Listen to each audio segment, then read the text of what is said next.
Et salut tout le monde et bienvenue aujourd'hui dans Top 10 Landings avec une nouvelle édition sur Innsbruck, arrivée piste 08. Je tenais à remercier tout le monde directement dans la vidéo, j'ai reçu plus de 80 vidéos d'atterrissage sur Innsbruck, ça m'a pris beaucoup de temps pour trier mais je crois qu'on a un top 10 plutôt intéressant, vous allez voir. Mais voilà, je tenais à remercier tout le monde directement dans la vidéo, je peux pas remercier les gens par email directement, ça me prend trop de temps de répondre directement à tous les emails, ne vous inquiétez pas, si vous avez mis un message je l'ai bien lu, mais je ne peux pas comme dit répondre à tout le monde sinon ça me prend trop de temps. Pareil pour ceux qui me demandent de faire des remarques par rapport à leur atterrissage et leur donner des conseils pour améliorer ça, je ferai peut-être une série là-dessus ou une vidéo spéciale là-dessus, mais encore une fois si je dois donner des conseils à tout le monde ça va me prendre beaucoup trop de temps, donc à voir pour une prochaine fois, mais sinon c'est pas trop possible. Mais en tout cas je vous encourage à continuer à m'envoyer des vidéos. Si vous n'êtes pas dans le top 10 landings d'aujourd'hui, vous allez sûrement y être une fois si vous continuez de vous améliorer. On commence top 10 avec une quadruple 10ème place. J'ai décidé de mettre 4 personnes à la 10ème place. Après vous inquiétez pas, il n'y aura qu'une personne par place. Mais comme il y avait énormément de participants, j'ai quand même décidé de donner une place à OM457, Johan, Cyril et Tractorou à la 10ème place. On commence directement ici avec OM457 qui nous a fait une très belle approche avec un avion plutôt original, et c'est pour ça que j'avais quand même voulu le mettre. L'effort, ne me faites pas tout le temps des approches originales parce que vous pensez que vous allez être dans le top 10 grâce à ça évidemment, mais sinon non, j'ai trouvé l'approche sympa, l'approche était bien, assez stable, et surtout c'est un avion pas facile à atterrir, et vous allez voir qu'il va plutôt bien se débrouiller, et ça va aller amplement une 10ème place. Voilà, il arrive gentiment. C'est un avion qui se pose à l'avant, donc il va décaler légèrement à l'arrivée. Mais bon, ça c'est toujours difficile avec les avions que vous devez poser à l'avant. Voilà, il est posé. Magnifique. Pour ces 4 personnes-là, on va pas avoir de vue extérieure, parce que sinon la vidéo va durer trop longtemps, comme j'en ai mis 4 à la 10ème place. Mais du coup, on passe tout de suite à Johan, avec son arrivée en 3,20. Donc là, ce qui t'a fait perdre un peu des places, c'est le bunk pour l'alignement qui était un peu trop fort. Et après le taux de descente, enfin tu étais pas mal en retard au niveau du virage. Et quand tu étais aligné à la piste, pas mal en retard. Et après le plan pour l'alignement était pas idéal. Par contre après la finale est plutôt pas mal. Tu peux voir que tu es toujours en train un petit peu de changer de plan. Donc c'est bien si tu arrives à quand même maintenir un plan. Mais sinon c'était vraiment pas mal. Si vous êtes dans le top 10 de toute façon c'est déjà très bien. Et si vous êtes dans le top 8, c'est déjà vous êtes les meilleurs parmi 80 personnes. Donc c'est déjà extrêmement bien. Après c'est clair que c'est plus du chipotage pour savoir qui est à la place au-dessus. Un bon atterrissage, plutôt bien centerline, et voilà, tu poses. On va passer tout de suite à Cyril. Voilà, Cyril sur X-Plane, qui lui nous a fait un virage un peu trop serré. Là vous pouvez voir, il va tourner, il va pas regarder dehors en fait. Et là tout d'un coup il va lever la tête, on va tout de suite voir, et voilà il va faire ah mince, ok, je tourne un petit peu moins. Alors c'est un bon alignement mais un peu court quand même. Et après t'étais pas mal en retard sur la descente, pareil, c'est Johan aussi qui avait ça, pas mal en retard sur la descente lors du virage, donc vous avez dû vraiment pousser l'avion pas mal pour récupérer le taux de descente. Mais sinon après la finale est plutôt stable et ton landing est plutôt correct également il me semble. On va regarder ça directement. Voilà, tu arrives légèrement sur la droite. Mais c'est plutôt pas mal, hein, regarde. Ton landing est bien. Ton landing est bien, après tu maintiens bien la centerline. C'est plus ce côté-là de le virage un peu trop serré qui t'a fait perdre, je pense, quelques places. Sinon, tu aurais pu être mieux classé, certainement. 4ème, 10ème. On a donc Tractorou en 737. Avec lui, le virage, pareil. Il a beaucoup trop voulu serrer. Mais lui, c'est vraiment trop court. Vous allez voir, quand on va se retrouver, on est extrêmement proche de la piste. Voilà, et du coup, il va un petit peu overshoot. Overshooter, c'est un petit peu normal. Mais par contre, ouais, il était trop proche de la piste. Tu as entamé le virage trop tôt pour la 08. Mais sinon, après, ben, t'as quand même réussi à t'aligner. Donc ça, c'est vraiment bien. Voilà, nickel. Voilà, tu vas finir encore un petit peu ton alignement. C'est ça aussi qui t'a fait perdre un petit peu. Tu bouges pas mal quand même. Mais là ça va, tu vas encore corriger une fois et tu vas finir pas trop mal centerline. Voilà, légèrement sur la droite, mais tu vas pouvoir corriger et te réaligner. Voilà, nickel, tu t'alignes. Et tu peux decel dans l'axe de la piste, c'est bien. On va passer maintenant dans le vif du sujet avec la 9ème place de Extreme Gamer, qui va nous faire une approche sur X-Plane en 3.20 à voir, avec de très belles couleurs en tout cas. Donc là, toi, ton virage va être plutôt bien, tu vas voir, tu vas continuer d'avancer, voilà, et tu vas pouvoir tourner. Toujours la même approche, vous l'aurez compris maintenant. D'ailleurs, pas mal de personnes m'ont fait l'approche directement depuis la vallée sur la 08. Désolé, je m'étais peut-être un peu mal exprimé, mais c'était bien la visuelle après la lock 26 que je voulais. J'ai pas pu prendre en compte les approches de ces personnes parce qu'évidemment l'approche est un peu plus facile quand même. Voilà, ton virage est bien, tu vas bien te réaligner dans l'axe de la piste. Et maintenant tu vas descendre. Toi, ce qui t'a pénalisé le plus, c'est l'atterrissage qui n'est pas très centerline. On voit déjà maintenant que tu es plutôt sur le côté gauche de la piste. Tu vas essayer de corriger légèrement. Mais en fait, j'ai l'impression qu'à chaque fois que tu corriges, tu vas contre-corriger trop. Là, à ce moment-là, t'es bien. Tu vas contre-corriger et c'est bien. Mais par contre, tu vas trop... Ouais, non, là, c'est toujours bien. Voilà, ça va être plus tard. Plus tard, où voilà, maintenant, t'es clairement à gauche. Et tu vas rester clairement à gauche. Voilà, là t'as essayé de corriger mais t'as pas le temps. Tu remets à plat. Bon, ça c'est bien. Et tu vas poser. Et voilà, du coup c'est un peu à gauche quand même. Évidemment c'est du chipotage, mais bon on est sur un top 10, donc il faut bien classer les gens. Sur quelque chose c'est déjà très compliqué de classer le top 10. Avant c'est un peu plus simple de supprimer des gens, mais c'est vrai que le top 10 c'est déjà très compliqué. Tu m'as pas envoyé de vue extérieure malheureusement. Donc on passe à la 8ème place avec Looping, qui va nous faire son virage. N'oubliez pas d'ailleurs de m'envoyer une vue extérieure. C'est vrai que sur celui-là, j'ai accepté pas mal de gens. Vous êtes quand même 3 ou 4 à ne pas m'avoir envoyé de vue extérieure. Mais n'oubliez pas, s'il vous plaît, c'est vrai que c'est toujours sympa de pouvoir voir votre atterrissage après, depuis une vue extérieure.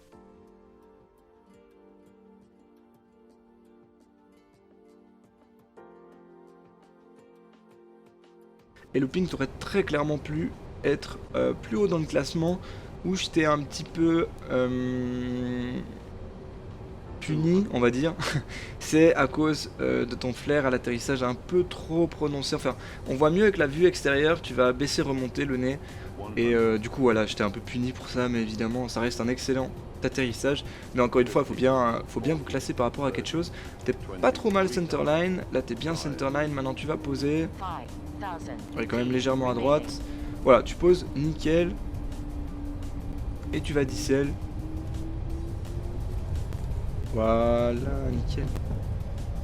Mais voilà, disons que c'est plus ça. Mais j'avoue que c'est assez sévère aussi de ma part, hein, parce que l'atterrissage est vraiment bien. Donc voilà, mais encore une fois, il faut bien classer les jambes. En tout cas, bien joué pour ta 8ème place, amplement méritée, ça c'est sûr. Tu aurais même potentiellement pu avoir une meilleure place.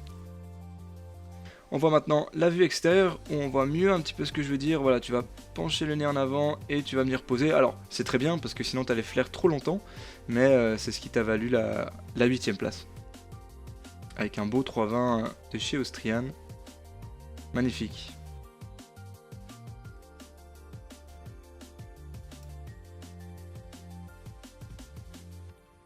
Et voilà, rentrer les reverse. Et tu vas dégager par la prochaine à droite.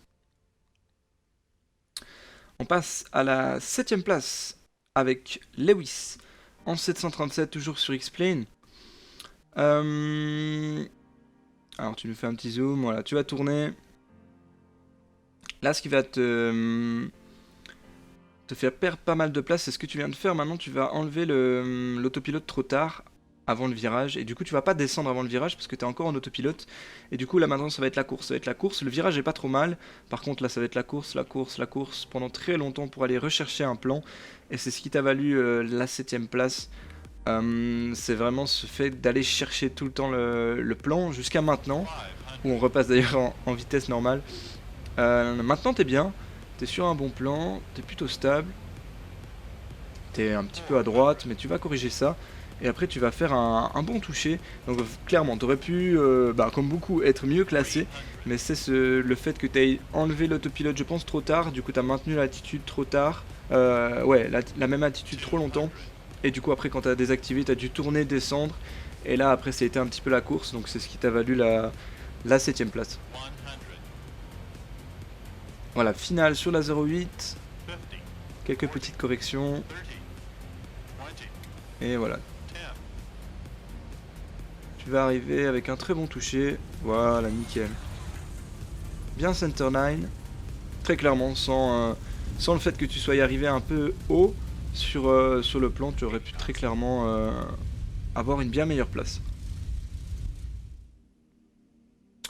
Pas de vue extérieure malheureusement pour toi non plus. On passe à la 6ème place avec Outburst. Je pense que ça se dit comme ça, désolé si j'ai dit n'importe quoi. Donc là, toi, ça va être l'inverse de Lewis. Tu vas arriver un petit peu bas sur ton virage. On voit que le plan est assez plat. Mais sinon, tu vas attendre un petit peu et maintenant, tu vas le récupérer. Très clairement, cette arrivée aurait pu être première si t'avais pas fait juste... Si t'étais pas un peu plat en sortie de virage. Je t'ai trouvé un peu plat, alors après c'est peut-être moi aussi qui ai pas une bonne vision ou quoi, mais je t'ai trouvé un peu plat sur le plan et après t'as dû attendre et après t'as continué de descendre. Donc c'est vrai que sans ça, je pense que t'aurais pu potentiellement faire premier, parce que sinon le reste c'est vraiment bien. Tu vas arriver avec un très bon atterrissage sur la piste 08. Voilà, touché. Spoilers. Reverse green, diesel. Et voilà, nickel. Une petite vue extérieure, ça fait plaisir. Avec un petit 320 Air France. Voilà, excellent touché. Bien dans les clous. Et voilà, diesel. On va passer à la 5ème place maintenant avec Lenny qui nous a proposé encore une fois du X-Plane en 737. Vous allez presque me faire passer sur X-Plane. Vous avez des beaux X-Plane, hein. Très clairement. Les couleurs sont belles. Celui de Aubin aussi est très très beau. On verra tout à l'heure. Donc chez toi, tu avais un bon alignement, tu avais une bonne descente. Là, le plan est bien. Ce qui va te pénaliser un peu, c'est ton flair un peu long. Alors, je t'ai pénalisé parce que je pars du principe que comme c'est une approche compliquée avec une piste assez courte, on prend pas trop de risques de trop flairer. On pose l'avion au mieux qu'on peut, mais on va pas gaspiller de la piste. Si t'as une piste de 4 km au pire, pourquoi pas. Mais là, je pense que j'étais un peu pénalisé là-dessus en me disant que voilà, t'as trop voulu chercher le kiss à mon avis, même si l'atterrissage est magnifique. Il est dans les clous, on est d'accord, mais je t'ai pénalisé un petit peu là-dessus. C'est vrai que d'autres, je pense, l'ont mieux fait par rapport à l'atterrissage. Je pense qu'il valait mieux poser l'avion sur cette approche-là. Ce ne sera pas le cas sur tous les top 10 landing, mais je pense que sur celui-là c'était peut-être pas la bonne solution, mais sinon encore une fois c'est subjectif, hein. Ton atterrissage est vraiment excellent, donc tu aurais pu très bien être plus haut qu'à la 5ème place. On rentre dans le top 4, alors là ça devient très très compliqué de vous départager avec Aubin à la 4ème position et qu'il a un très très beau X-Plane, j'aime beaucoup les couleurs. Donc là j'avais de la peine à te classer, honnêtement, Aubin. La seule chose qui m'a un peu dérangé, c'est l'atterrissage, encore une fois, peut-être un peu long. Mais sinon, ton approche est vraiment très très bien. J'avais de la peine vraiment à classer ce top 4. Et d'ailleurs, n'hésitez pas à me donner votre classement dans les commentaires. Mais le top 4, vraiment, vous méritez tous, je pense, la première place presque. Donc c'était vraiment difficile de vous placer. Ouais, encore une fois, j'ai joué un petit peu la carte de l'atterrissage un peu long. Mais encore une fois, c'est très sévère parce que l'approche est vraiment très très belle. L'atterrissage aussi. Voilà, par rapport aux autres, j'ai trouvé bien que les autres posent peut-être un peu plus ferme, c'est vrai. Mais plus dans les clous, en tout cas plus sur l'objectif. Et c'est pour ça que je t'ai mis à la 4ème place. Mais très clairement, tu pourrais très clairement être à la première place. 3ème place, j'ai mis Jeff. Encore une fois, un choix difficile, très belle approche, très beau virage. L'alignement va être vraiment bien. Je pense que tu as aussi un des plans de descente les plus stables. On va voir que tu vas prendre un plan et tu vas vraiment le garder plutôt bien. Surtout au moment où ça repasse en vitesse normale, voilà. Tu es pile sur le bon plan et tu vas vraiment bien le maintenir jusqu'à l'atterrissage. Donc ça c'est vraiment excellent, c'est vraiment stable comme approche. La seule chose que toi je t'ai pénalisé, encore une fois c'est un grand mot parce que tu es à la 3ème place, c'est très difficile de classer les gens. C'est le toucher un peu plus ferme que les autres. Je pense pas que c'est pas du tout une erreur, c'est un très bon toucher, excellent au niveau de l'endroit de toucher, enfin il est exactement dans les clous, donc ça c'est très très bien. Alors après, je t'ai mis à la 3ème place et pas à la 2ème ou la 1ère, parce que les autres ont atterri un peu plus doucement, mais encore une fois c'est loin d'être une faute, surtout sur cet aéroport là, c'est plus que ben voilà, il faut bien classer les gens. On va pouvoir voir la vue extérieure maintenant. Voilà, la vue extérieure avec un 320 Airbus, très très stable à l'arrivée, on peut voir, les ailes très à plat, et cet atterrissage parfaitement dans les clous, donc ça très clairement il n'y a rien à dire au niveau de l'atterrissage. Centerline, on peut voir avec cette vue que c'était vraiment nickel aussi, donc honnêtement, même en revoyant le top 4, je suis pas encore certain de mon classement, même à fois si dans d'autres top 10 vous vous bagarrez un peu de top 4, voilà, j'offrirai la première place à tour de rôle aux différentes personnes, mais voilà, j'ai dû faire un choix, mais c'est toujours très difficile. 2ème place avec Captain Ship, avec un atterrissage sous la pluie. Bien joué, hein, toi, en tout cas, pour cette 2ème place. Alors là, t'as aussi un très bon alignement. Toujours un petit overshoot et revenir, mais ça, c'est normal. Et là, je t'ai mis un bonus. T'es à la 2ème place et Jeff à la 3ème. Tout simplement parce que tu avais la pluie en plus. Donc là, en plus, le toucher ferme était important en cas de pluie. Du coup, c'est ce que tu vas nous faire. Tu vas faire un bon toucher, bien dans les clous, mais ferme. Et du coup, c'est pour ça que je t'ai mis à la 2ème place, parce que là, tu avais la pluie. Donc le toucher un peu plus ferme était un peu plus, comment dire, un peu plus justifié que chez Jeff. Et c'est pour ça que tu as eu la 2ème place, mais c'est clair que c'est subjectif. Voilà, très belle arrivée, très stable également. Avec les slope runway sur X-Plane. Et voilà, le toucher. Et la décélération. Ah, c'est vraiment stylé avec les effets d'eau. Qu'est-ce que c'est stylé quand même sur X-Plane. Magnifique. En tout cas, bravo à toi pour cette 2ème place. On va maintenant pouvoir voir ta vue extérieure. Voilà, tu finis de decel et on passe maintenant à la vue extérieure. Voilà, en 320 EasyJet, il me semble. Et voilà, toujours avec cette pluie. Ce toucher vraiment clean. Et voilà, toucher. Tu gaspilles pas de piste.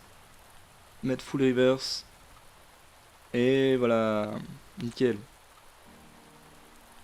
On va maintenant passer au gagnant de cette édition.